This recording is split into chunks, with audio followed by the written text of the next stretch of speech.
Hello, my name is Blake. I am the business owner of Blake's Woodworking in Eau Claire, Wisconsin. I've been running my business for 6 years now.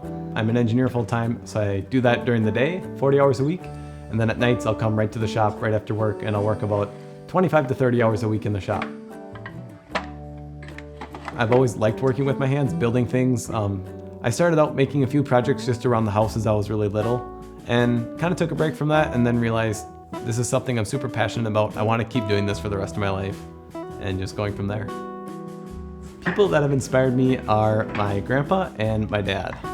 My grandpa died before I was born, unfortunately. He was a shop teacher at my local high school.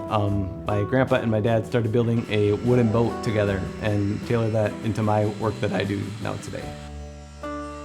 I learned a lot of basic construction techniques, how to use power tools through my dad at his rental properties in downtown Eau Claire, rebuilding almost entire houses and rebuilding second floors and things like that, learning a lot of construction techniques from him. Gaining the skills from him gave me the knowledge to start my own business of what I wanted to do today. I like to make things that are practical. I like making a lot of coffee tables, end tables, dining room tables. So things that fit into a space well that people can have as a centerpiece in their home and be like, wow, that's awesome. I think there's a lot of different elements I consistently incorporate into my woodworking, but the two main ones are nature and industrial. Industrial, I think of like very boxy things, metal and gears and wood and things like that can be very industrial, and I love that look of things. So I use a lot of metal legs in my work. There can be a point where there's too much wood in a project and it takes away from the whole piece itself. So I think just adding that other element of metal, it makes the project look that much better.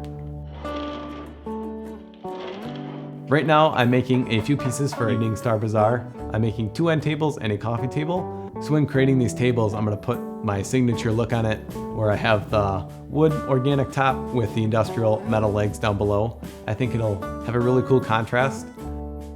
Creative inspirations when it comes to woodworking. I draw a lot of that from just everyday nature, industrial things as well. Whether I'm out taking a walk or I'm in a super cool building, I'll see different geometric shapes, different patterns, and be like, oh cool, how can I incorporate that into woodworking? I like to use a lot of live edge pieces of wood, slabs cut right off the tree. I look at a piece of wood and I tend to look at things that people miss, like the weird knots or the weird figurings or the weird quiltings or the bark that's falling off on the side. The one coffee table has a huge crack down the middle, so I'm thinking I'm gonna put a cool bow tie joint in there.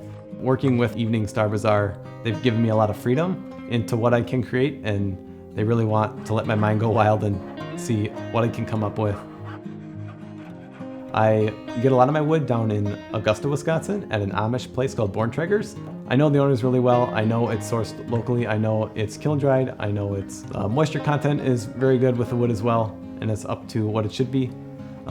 It's super cool working with the Amish just because the way they use their tools is super cool to see. All the tools are driven by one belt.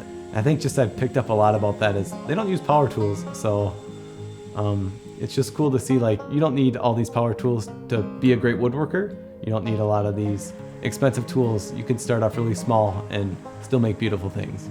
So there's a lot of different ways you can gain knowledge with the woodworking stuff, whether it's through online sources like YouTube or social media, or maybe you have a local Rockler woodworking store in your city. They teach a lot of classes there every week, and maybe even find a woodworker in your city that you can shadow and learn skills from, or maybe they've been in the business a very long time and they can show you the tricks of the trade. It's going to take a lot of time, but if you stay consistent with it and just try to better yourself every day, you'll get pretty good. Some goals I have for the future would be to make this my full-time job, because I feel like woodworking can be a dying art sometimes. And I feel like a lot of people stereotype it as for the old and retired guys working in their shop.